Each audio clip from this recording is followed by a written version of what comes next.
नमस्कार, आप देख रहे हैं युवा तक भारत समाचार और मैं हूं आपके साथ ज्योतिका। आइए रुक करते हैं फटाफट खबरों की ओर। चुनाव आयोग के लिए कांग्रेस नेता भाई जगताप की विवादित टिप्पणी पर बीजेपी नेता किरीट सोमैया ने प्रतिक्रिया दी है। उन्होंने कहा कि मैंने चुनाव आयोग को लिखा है और मुंबई पुलिस कमिश्नर के पास शिकायत भी दर्ज कराई है।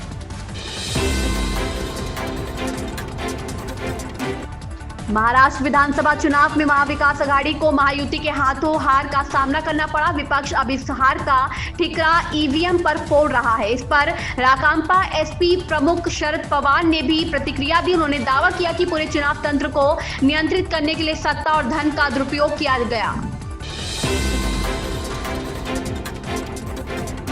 बांग्लादेश में अल्पसंख्यकों पर हो रहे अत्याचार को लेकर भारत के साथ साथ अब मानवाधिकार संगठन भी आवाज उठा रहे हैं। इस बीच पश्चिम बंगाल के एक अस्पताल ने बांग्लादेश में भीड़ द्वारा भारतीय ध्वज जलाने की कथित घटना को लेकर नाराजगी जाहिर की है। इतना ही नहीं, इस अस्पताल ने कहा है कि वह पड़ोसी देश में अल्पसंख्यकों पर हो रहे अत्याचार के विरोध में बांग्लादेशी मरीजों का इलाज भी नहीं करेगा।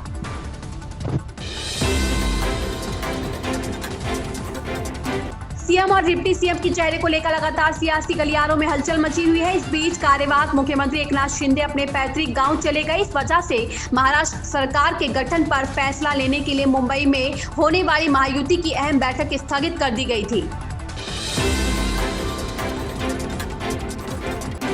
अमेरिका के नवनिर्वाचित राष्ट्रपति डोनाल्ड ट्रंप ने हाल ही में एक बड़ा ऐलान किया। उनकी घोषणा से कनाडा और मैक्सिको की नींद उड़ गई। आनंद फानन में कनाडाई पीएम जस्टिन ट्रूडो ट्रंप से मिलने पहुंच गए। दरअसल ट्रंप ने कहा था कि वह जनवरी में कार्यभार संभालने के पहले दिन ही ऐसे आदेशों पर हस्ताक्षर करेंगे जिसके तहत मैक्सिको और कनाडा से आने वाले सभी सामानों पर 25% आयात शुल्क लगाया जाएगा।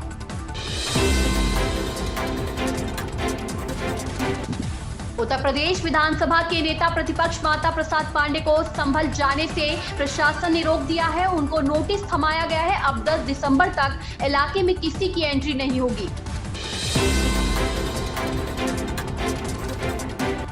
अदानी ग्रुप के चेयरमैन गौतम अदानी और उनके भतीजे सागर अदानी पर अमेरिकी प्रोसिक्यूटर्स की ओर से लगाए गए रिश्वत के आरोप मामले में एक नया मोड़ आ गया है। अदानी ग्रुप के मुख्य वित्त अधिकारी जुगेशिंदर सिंह ने शुक्रवार को कहा कि कॉन्ट्रैक्ट हासिल करने के लिए सरकारी अधिकारियों को रिश्वत देने की बात सरासर गलत है। उन्होंने कहा कि अगर किसी बड़ी राशि का भुगतान किया जाता तो उन्हें निश्चित रूप से उसकी जानकारी होती।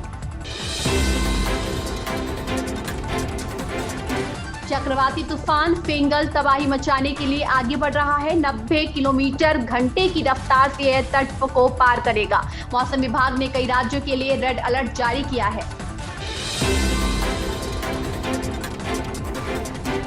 महाराष्ट्र में कांग्रेस के एक नेता की चुनाव आयोग को अपशब्द कहने पर केंद्रीय मंत्री राजीव रंजन सिंह उर्फ ललन सिंह ने कहा कि कांग्रेस हार से उबर नहीं पा रही है। महाराष्ट्र में कांग्रेस पार्टी चुनाव हार गई है। अब वह हार को कवर अप करने के लिए सदन नहीं चलने देना तथा अन्य अनगल आरोप लगा रही है।